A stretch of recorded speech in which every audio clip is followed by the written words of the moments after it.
La carta del apóstol Pablo a los Romanos. Capítulo 6.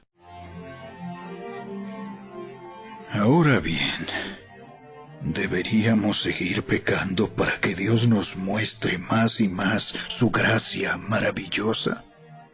Por supuesto que no. Nosotros hemos muerto al pecado. Entonces, ¿cómo es posible que sigamos viviendo en pecado? ¿O acaso olvidaron que cuando fuimos unidos a Cristo Jesús en el bautismo, nos unimos a Él en su muerte?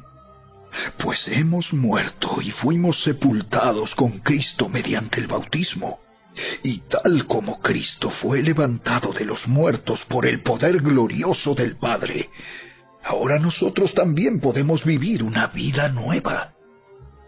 Dado que fuimos unidos a Él en su muerte, también seremos resucitados como Él.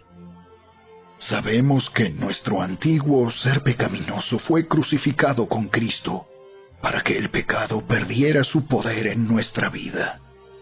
Ya no somos esclavos del pecado, pues cuando morimos con Cristo, fuimos liberados del poder del pecado. Y dado que morimos con Cristo, sabemos que también viviremos con Él.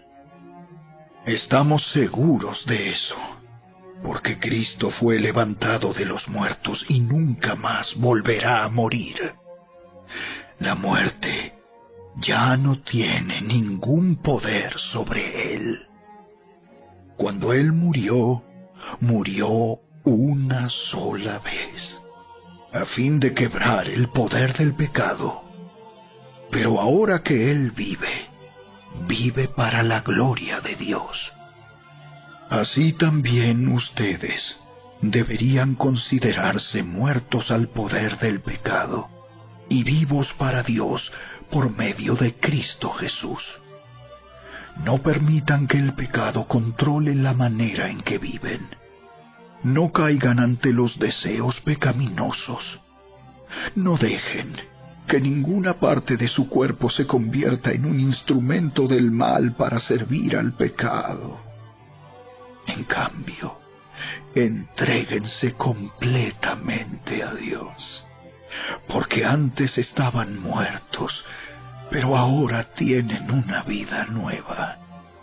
Así que usen todo su cuerpo como un instrumento para hacer lo que es correcto para la gloria de Dios. El pecado ya no es más su amo, porque ustedes ya no viven bajo las exigencias de la ley. En cambio, viven en la libertad de la gracia de Dios. Ahora bien, ¿eso significa que podemos seguir pecando porque la gracia de Dios nos ha liberado de la ley? Claro que no. ¿No se dan cuenta de que uno se convierte en esclavo de todo lo que decide obedecer?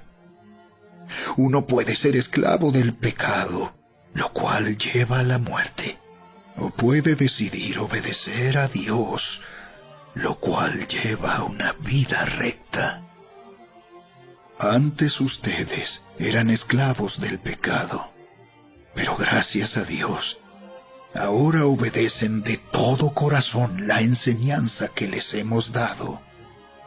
Ahora son libres de la esclavitud del pecado y se han hecho esclavos de la vida recta. Uso la ilustración de la esclavitud para ayudarlos a entender todo esto, porque la naturaleza humana de ustedes es débil. En el pasado se dejaron esclavizar por la impureza y el desenfreno, lo cual los hundió aún más en el pecado.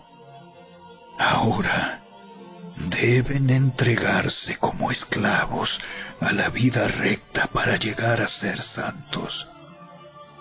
Cuando eran esclavos del pecado, estaban libres de la obligación de hacer lo correcto. ¿Y cuál fue la consecuencia? Que ahora están avergonzados de las cosas que solían hacer, cosas que terminan en la condenación eterna.